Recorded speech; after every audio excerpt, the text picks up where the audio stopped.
오늘 우리에게 주시는 하나님의 말씀은 누가복음 14장 25절에서 35절입니다. 누가복음 14장 25절에서 35절 저랑 한 절씩 교독하십니다. 수많은 무리가 함께 갈새 예수께서 돌이키사 이르시되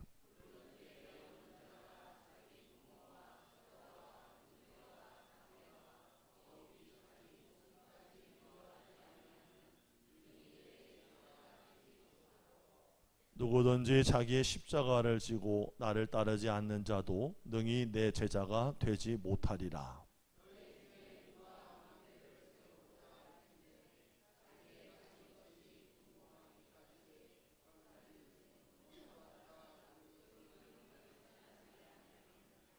그렇게 아니하여 그 기초만 쌓고 능히 이루지 못하면 보는 자가 다 비웃어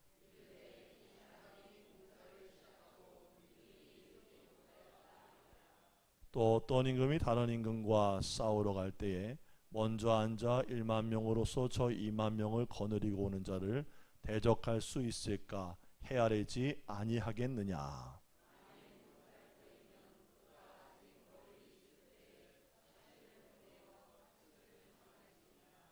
이와 같이 너희 중에 누구든지 자기의 모든 소유를 버리지 아니하면 능히 내 제자가 되지 못하리라.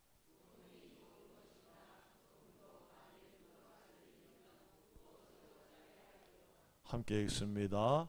땅에도 걸음에도 쓸데없어 내 버리느니라. 들을 귀가 있는 자는 들을지어다 하시니라. 아멘. 자, 광고 말씀 다 드렸습니다. 특송도 듣고 말씀 나눴습니다. 전우자로 반갑게 한번 인사합시다. 하나님이 우리와 함께 하십니다. 아멘. 이제 여름철에는요 인사만 하면 안 되고 잠을 깨야 돼요. 할렐루야. 벌써 찬양 부를 때 이렇게 특송할 때 보면요 벌써 그런 분 있어요. 막 지금 이게 안에 있는 건지 밖에 있는 건지 정신이 없어. 지금 너무 피곤하고 더워서 그런 거예요. 정신을 집중해서 하나님 말씀 한 말씀이라도 듣게 되기를 축복합니다. 네. 여러분 기왕 예수님을 알고 복음을 들어서 교회 신앙 공동체 안으로 들어온 이상 이왕이면은 교인이 아니라 성도가 되시기 바랍니다. 그리고 성도이기보다는 그리스도의 사람이 되시기를 바랍니다. 그리고 그리스도의 사람으로 멈춰있지 말고 나아가서 주를 따라서 하는 제자가 되시기를 축복합니다. 제가 지금 4가지 단계의 말씀을 드렸어요. 교인, 성도, 그리스도의 사람, 제자. 반드시 열광권을 시킵니다. 시작.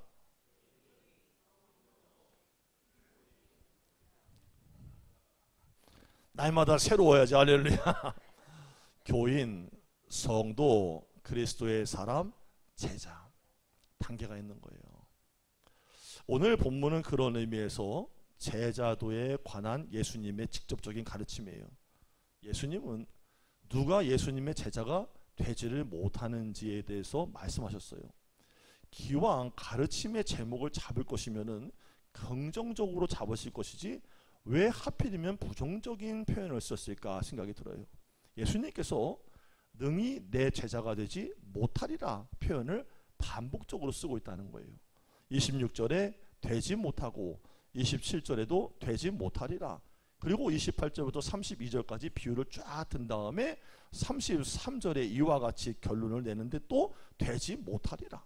쐐기를 박아 결론 내리는 거예요. 아니 그렇게 길지도 않은 한 말씀에서 같은 표현을 무려 3-4번을 사용하셨다는 것은 얘들아 이거 정말 중요한 거야. 애들 학원 다니는 애들은 알아요. 선생님이 계속 침튀기하면서 얘기하는 게 있어요. 그렇지요. 그거 어디 나온다는 얘기요? 시험에 나온다는 얘기요. 밑줄 쫙 그리고 분필 갖다 막 던지는 거예요. 야 이건 나와. 자 그럼 예수님이 지금 뭐 하시는 거예요?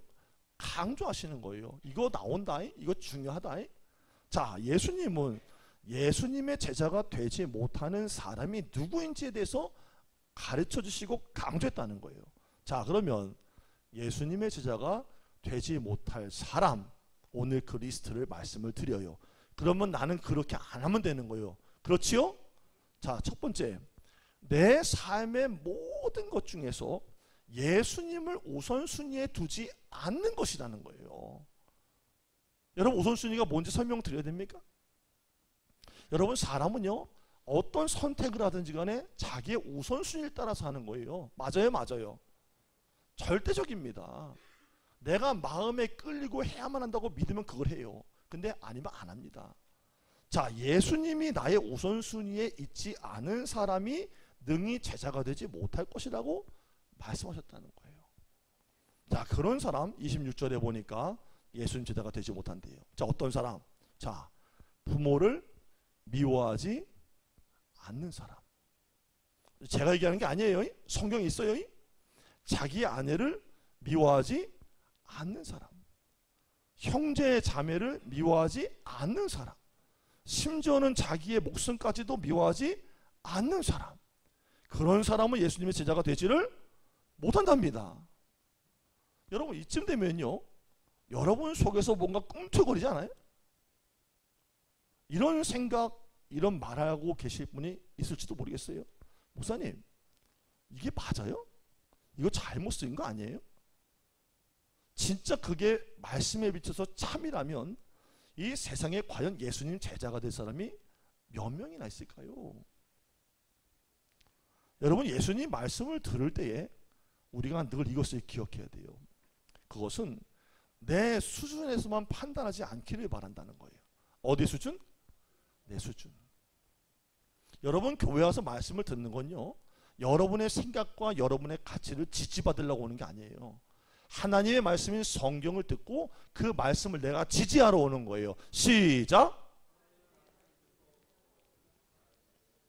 할렐루야!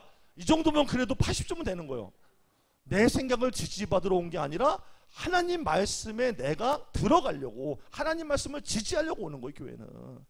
그러니까 자기의 수준대로 말씀을 판단하지 말아 이거예요. 하나님 말씀 내가 볼 때요, 야 이거 좀 센데? 부모? 아내? 형제? 내가 이 말씀이 너무 센 말씀인 것 같아도 우리가 할 수 있다고 생각하시기 때문에 예수님이 주신 거예요. 나는 부족해도, 나는 수준이 안 돼도 예수님이 그렇게 말씀하셨으니 그 말씀이 내게 이루어지기를 원합니다. 나를 도와주세요 라고 구해야 되는 거예요. 여러분, 누가복음 1장에 보니까요 예수님이 탄생하시는 수태고지 장면이 나왔어요. 여러분, 그 당시에 마리아는요 버진 처녀였어요. 수처녀.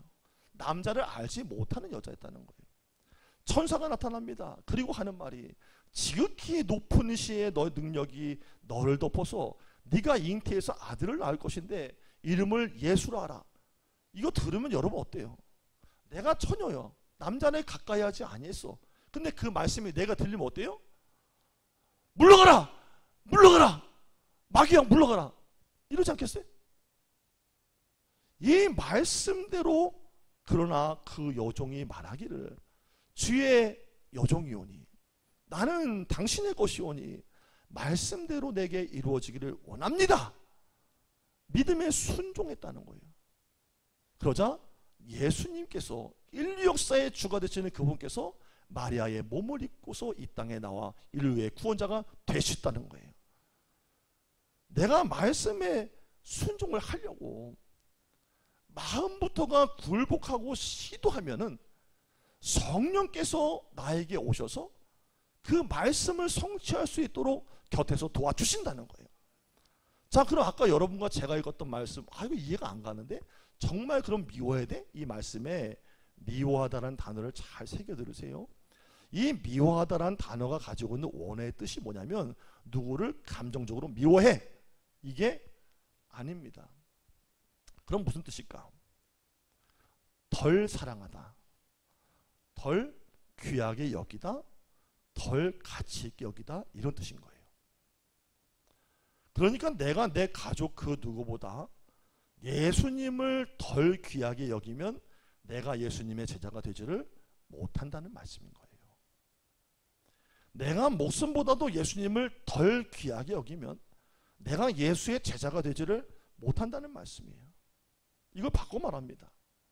내가 예수님을 내 삶의 모든 것 중에 인간관계이든 아니면 그것이 내 소유의 관계된 무엇이든지 간에 예수님을 그 모든 것들보다 영순위에 두어야만 예수의 제자가 될 수 있다는 말씀을 예수님이 하고 계시는 거라는 거예요.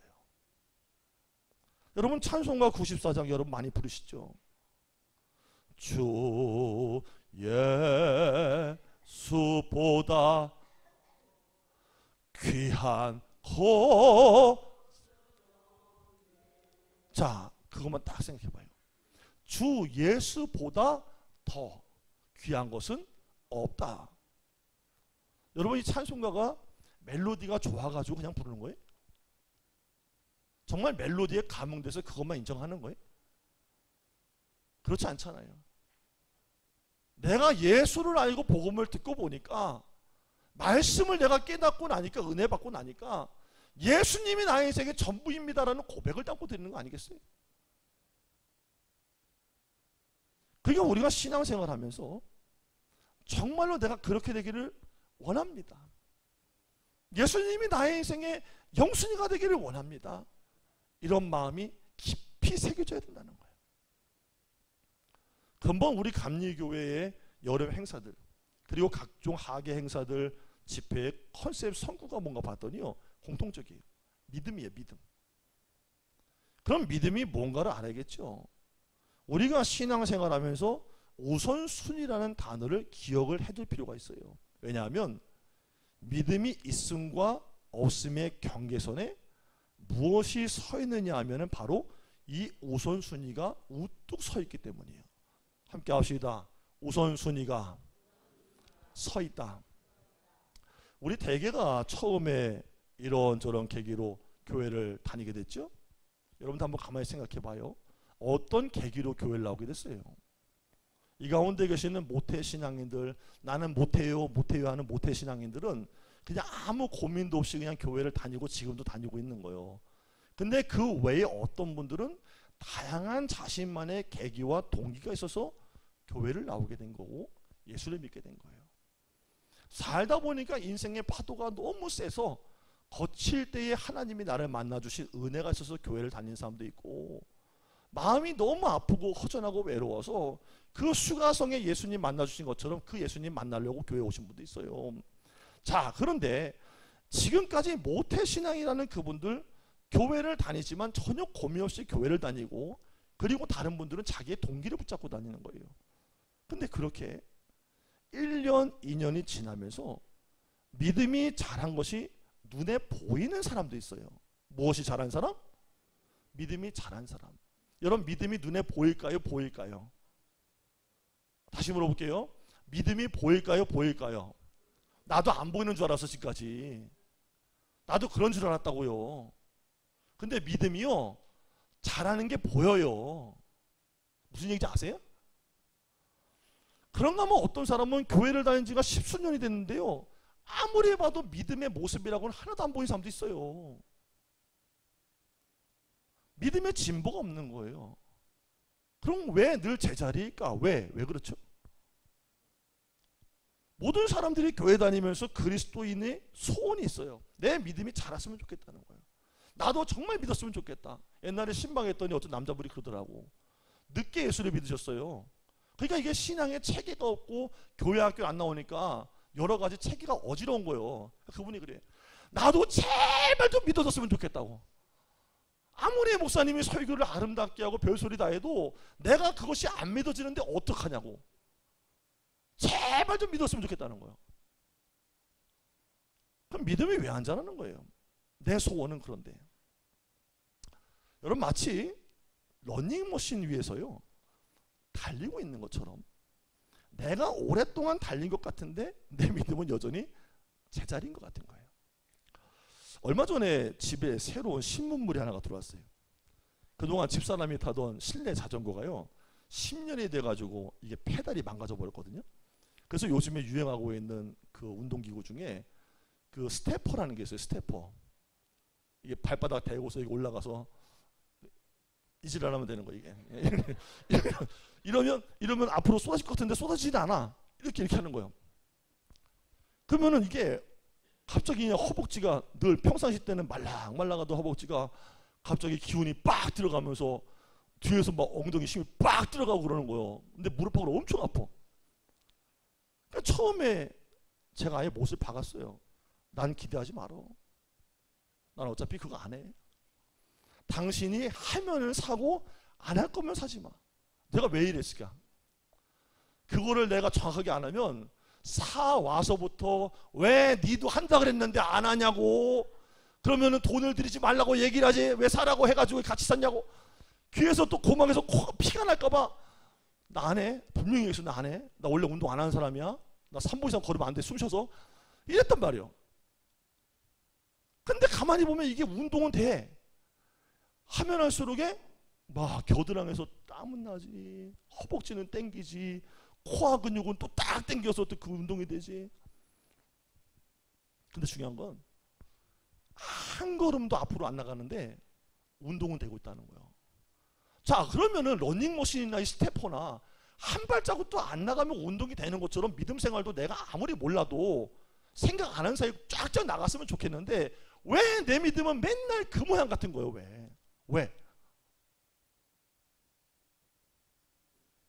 왜 믿음이 안 자라는 거죠? 믿음이 자라기 시작하는 그 시작점, 점핑 오프 포인트, 그게 뭐냐? 믿음이 자라는 시작점. 믿음이 자라기 시작하는 그 시작점이 여러 가지가 있겠지만 꼭 빼놓지 않고 들어가는 것이 있어요. 바로 우선순위의 문제예요. 여러분 다른 거 다 까먹어도 오늘 우선순위는 기억을 가져가셔야 돼요. 자, 옆 사람 깨우면서 인사하세요. 우선순위. 자, 만약에 어떤 사람이 목사님, 제가 믿음이 없었던 사람인데 지금은 믿음이 있는 사람이 된 것 같아요 라고 말한다면 그렇게 말하는 사람들의 공통점이 있습니다. 그 공통점은 우선순위의 문제에서 계속 이기고 있다는 거예요. 바꿔 말합니다. 내 개인적인 일이나 가정의 일이나 직장의 일도 물론 중요하지만 그것보다 하나님의 것, 하나님, 그분을 우선순위에 두고 했던 체험이 계속 쌓이는 거예요. 자, 이해가 가면 아멘. 이해가 가면 아멘. 여러분, 일이 없는 사람이 누가 있어요? 다 살기 바쁘지. 가야 될 때 있고 만나야 될 거 있고 할 일 있잖아. 그런데 그것보다 하나님 일이라는 얘기를 듣고는 그 일을 위해서 제쳐두고 가는 체험이 점점 쌓이는 게 바로 시작점이라는 거예요. 두려움 앞서죠.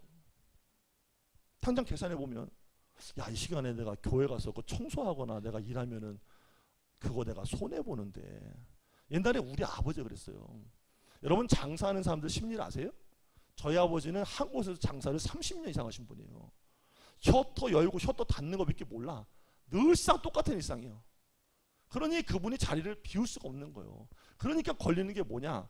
주일날 주일 성수하는 게 첫 집사 때부터 걸리는 거예요. 왜? 주일날 열어놓으면은 보여. 분명히 사람들이 아침에 와요.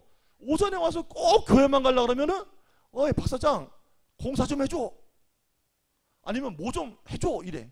그러면 그 아버지가 대충만 만져도 20분만 작업하면 10만 원이에요. 그 당시에 공사하던 분이라. 그러니 돈은 막 여기서 원이 막 지나가고 막 돌아가고 막 보이는데 우리 엄마가 옆에서 있다가 교회 갈 시간 됐어요. 며느리하고 똑같네 목소리가. 여보 교회 갈 시간 됐어요. 그러면 벌써 아버지가 냉랭해지는 거야. 믿음 없을 때. 아유, 잠깐 온다고 했는데 김 사장이 좀 기다렸다가 가면 10시 40분 50분 11시 되잖아요. 아버지가 갑자기 승질을 부려. 아니 오늘은 꼭 가야 되는 거야.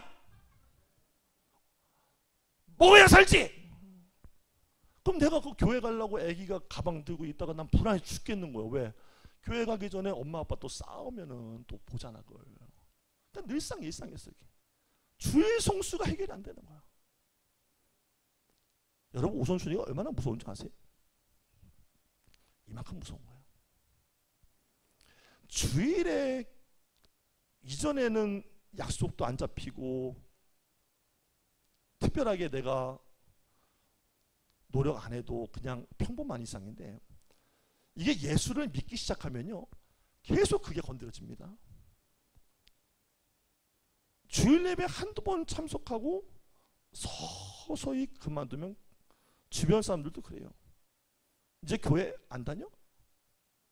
그만두는 거야? 유혹도 오고요. 조롱도 와요. 저는 여러분이 주일 예배에 참석하는 날에 개인이나 가족의 경수자 일로서 또는 직장의 여러 이런저런 일로 스케줄이 겹치는 날들이 분명히 올 거라고 생각을 해요. 도저히 빠지면 안 되는 그런 일 있잖아요. 바로 그때가 중요해요. 제가 말하려고 하는 바로 그 믿음이 자라는 시작점 때가 바로 그때예요. 이때가 나의 우선순위를 가늠할 때, 주일 예배를 내가 어쨌든 지켜 우선할 것인가, 아니면 내 일과 계획을 우선할 것인가. 여기 이 자리에 앉아 계시는 성도님들은 지금까지 교회를 다니면서 이선 우선순위의 경험들을 다 겪으신 분들이에요. 그리고 또 지금 여기에는요, 그것을 경험하고 계시는 중인 분도 있어요. 저한테도 그런 경우가 있었죠. 왜 없겠어요? 만약에 여러분이 교회를 다닌 횟수가 오래됐음에도 아직도 이런 우선순위의 문제가 계속 갈등을 일으킨다면 믿음 있음과 없음의 경계선에 평행선을 계속 가고 있다는 것을 아셔야 돼요. 때로는 왔다 갔다 하는 거예요. 그러다 보니까 믿음이 뿌리를 깊게 내리지를 못하는 것 같은 거예요. 그래서 예수님 제자는 더더군다나 말할 것도 없겠죠. 여러분, 코로나 지나고 나서요, 한국 교회에 신종 병이 하나가 추가가 됐어요. 그게 무슨 병인가 하면은 예배 소홀병이에요. 같이 한번 해봐요. 예배 소홀병. 원래 그 전에는요, 예배에 대한 중심이 살아있었습니다. 더 거슬러 올라가면 우리 부모 세대들 신앙의 기준은요, 주일에 온전한 성수, 11조 생활, 새벽기도 생활, 교회 헌신 생활, 일정한 기준치가 엄연히 존재했었어요. 근데 이게 무너지다 못해서 이제는 믿는 분들의 신앙의 규율마저 다 깨져버려가지고 일주일에 주일 한 번 교회에 안 오면서도 집사님, 권사님 얼마든지 가능합니다. 여러분, 저는 다시 말씀드려요. 목사님들이 앞에서는 그분 시험 들까봐 그렇게 말은 안 하지만요, 그건 옳은 신앙행위는 아니에요. 저도 여러분한테 대놓고 말하진 않잖아요. 그렇죠? 그래요. 이 중에서 목사님이 주일날 빠졌다고 여러분들 다른 주일날 봤을 때 집사가 교회 빠질 수 있어요! 이럴 뻔 있으면 손 한번 들어보죠. 내가 그랬다 하면 못해. 안 해. 왜? 시험 드니까. 못 받아들이니까. 근데 그거는 맞는 건 아니요. 주일은 구별해서 하나님께 예배하는 것을 내 삶의 우선순위에 둬야 되는 게 맞는 거예요. 저는 자녀들이 참 안타까워요. 얘들이 앞으로 어떻게 믿음 생활할까 싶어. 사실 걱정돼. 왜? 분명히 부모들이 그럴 거거든. 이 자리에 계신 여러분도 그럴 거거든. 엄마, 아빠, 나 다음 주에 뭐 급한 일 있고요, 누구 만나야 되고요, 어디 뭐 가야 돼. 그러면 별 수 있니? 하나님이 아시지 뭐 네 마음을. 이럴 거라고. 한 번이 씻고, 두 번이 씻고, 세 번이 씻고, 나중에 교회 안 가고 싶어지는 거예요. 왜? 마귀도 그 마음을 잡고 있거든. 함께 합시다. 예배는 영적 싸움이다. 그러니까 결국에는 우선순위요. 신앙생활은 계속 우선순위요. 별소리 다 해도 예배 생활 소홀히 하면서 믿음이 좋아질 수가 없는 거예요. 여러분, 로마서 10장 17절 말씀 들으세요. 그러므로 믿음은 무엇은? 믿음은 들음에서 나며 들음은 그리스도의 말씀으로 말미암았느니라. 같이 하세요. 어쨌든 들어야 한다. 들어야 한다. 싫으나 좋으나 들어야 돼요. 듣다 보면 젖는 거예요. 젖다 보면 은혜가 되는 거예요. 한 말씀이 박히면 변화되는 거예요. 근데 계속 다니는데 비도 안 맞아. 위에다가 계속 철판 들고 다니는 거 똑같은 거예요. 비를 안 맞아. 근데요, 주일 예배 참석하는 것은 우선순위의 여러 가지 문제 중에 단지 한 부분일 뿐이에요. 지금이야 그런 경계가 많이 허물어졌지만 저 어릴 적만 해도요, 새 옷이나 새 운동화를 사고서 바로 그것을 입지 않았어요. 왜요?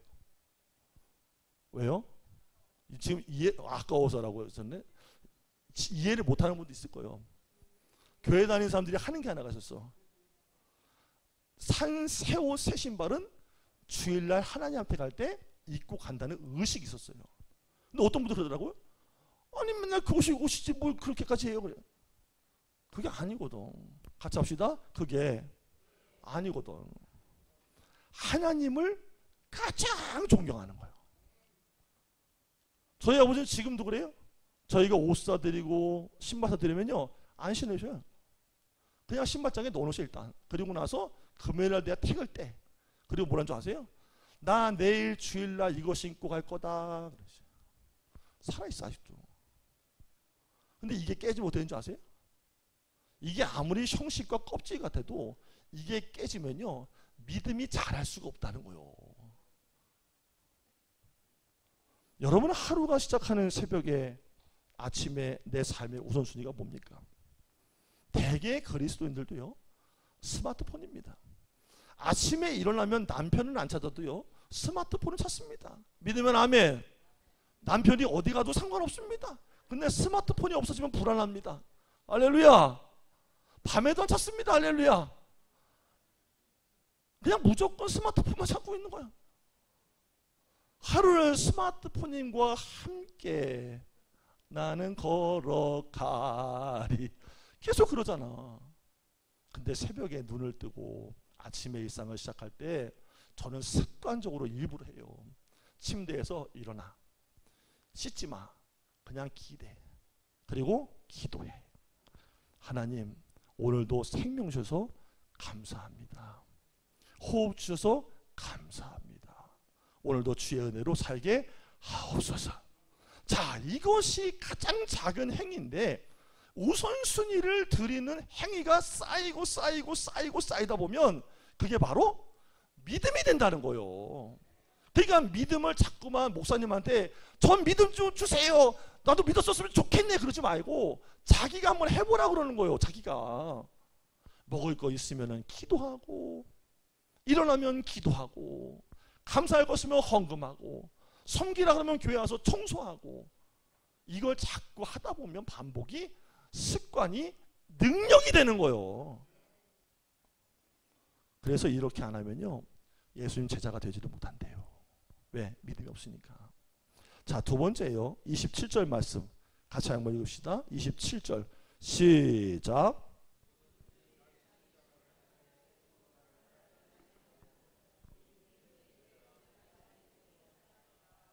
아멘. 자, 자기의 십자가를 지고 예수님을 쫓지 않는 사람은 안 된다. 자, 예수님을 따르려면 비단길 깔린 데를 가는 게 아니라는 거죠. 예수의 그 힘들고 어렵고 고통받는 십자가를 피한다면 예수의 제자는 될 수 없다는 거예요. 자, 오늘 본문에서 예수님이 너희가 이렇게 하면 내 제자가 될 것이라고 긍정적으로 말씀하셨으면 차라리 좋았을 텐데 라는 생각이 들지요. 그런데 예수님은 되지 못한다고 말씀하셨어요. 왜 굳이 부정적으로 비춰질 수 있는 말씀하셨을까? 예수님 말씀 이런 거죠. 너희가 나를 따르면서 나는 예수의 제자라고 생각을 하고 있지만 그것은 착각일 수 있어. 나를 따른다고 말하는 사람들은 무리는 넘치고 넘친다. 하지만 내 제자는 적다. 오늘 본문의 25절의 기록과 같이 당시에 예수님을 따르는 사람들은 많았습니다. 무리라고 해도 무방할 정도로 많았습니다. 왜요? 기적을 봤거든요. 희한한 체험을 많이 했거든요. 그냥 구름대처럼 몰려다니는 거예요. 근데 예수님은 그 사람들 중에서 제자가 많지는 않다는 것을 아셨다는 거예요. 자, 25절입니다. 수많은 무리와 함께 갈새 예수께서 돌이키사 이르시되. 자, 오죽하면 예수님이 가던 길을 멈추시고 뒤를 돌아보시면서 말씀하셨겠어요. 목사님, 교회 다니면 됐지요. 믿음의 사람이 뭐 따로 있나요? 목사님, 내가 마음에 믿고 내가 제자라고 믿으면 예수님 제자 되는 거 아니에요? 네, 그것은 아닙니다. 예수님은 자기를 따르는 사람들의 숫자를 보신 것이 아니라 자기를 따르는 사람들의 내적인 동기를 보셨다는 거예요. 이 말을 다시 얘기하면 예수님을 따르는 동기가, 여러분들이 교회를 다니고 예수를 믿는다고 말하는 그 동기가 예수님이 이 땅에 오신 목적과 같을 때에 그 사람을 제자라고 한다는 거예요. 자, 이거 할 수 있겠다. 시작. 여기 써 있는데 이건 좀 되겠다. 예수님 따르는 동기가 예수님이 이 땅에 오신 목적과 같을 때 제자라고 할 수 있다. 자, 이게 무슨 얘기일까? 교회를 다니는 분들 물어보면요, 연말에 송구영신 예배 드릴 때 보면 쓰는 제목들이 다 있어요.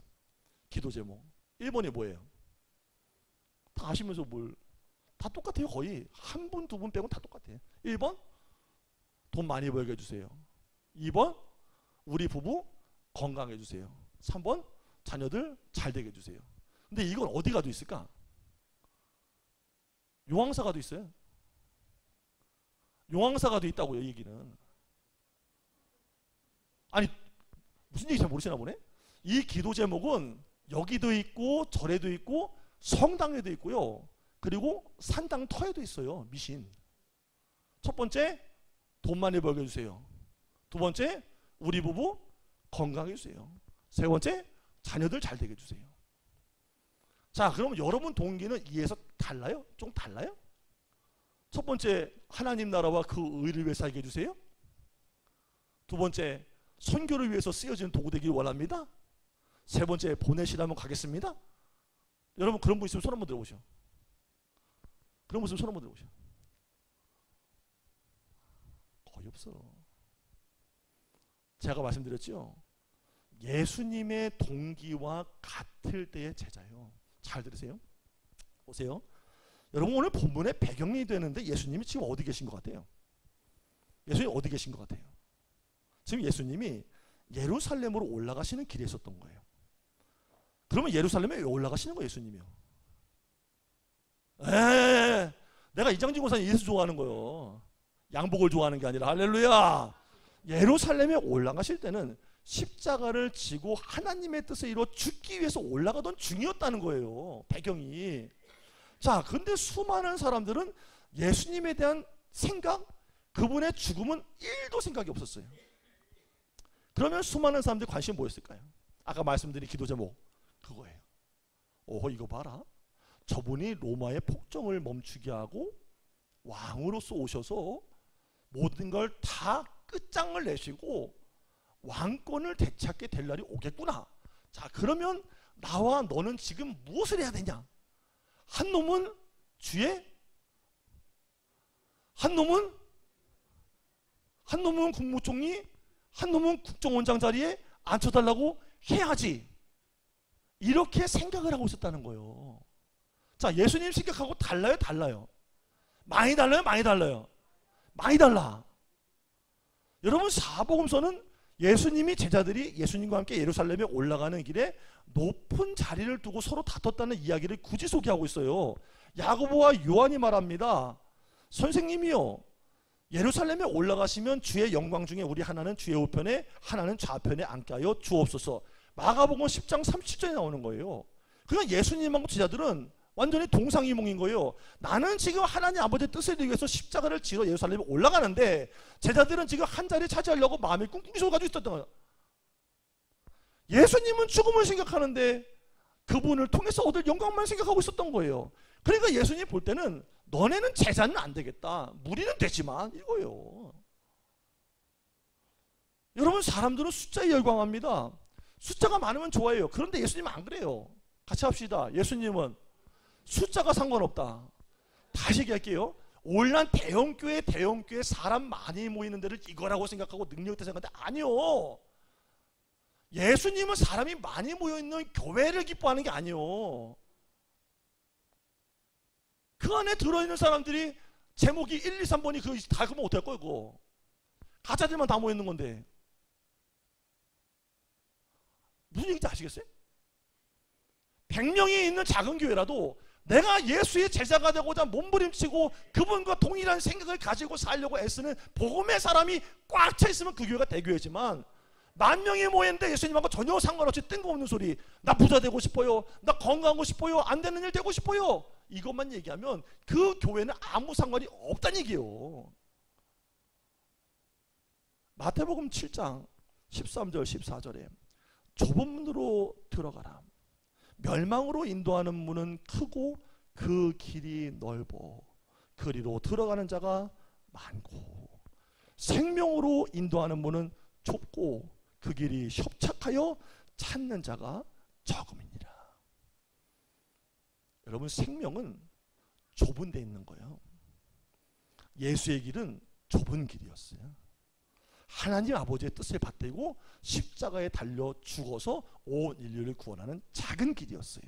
그렇기 때문에 여러분과 제가 뚜벅뚜벅 그 길을 알아서 깨달아서 말씀 듣고 마음에 부딪혀서 아, 나 예수님 제자 돼야 되겠다, 그분의 뜻을 어쨌든 이루고 살아야겠다 애를 쓰고 걸어가면 나중에 주님께서 여러분을 만났을 때 너가 참된 제자였구나, 내가 너로 인해 기뻤다고 칭찬하실 거라는 거예요. 그래서 예수님이 34절에 마감을 하십니다. 34절 말씀 이러면 또 줘라. 34절 시작.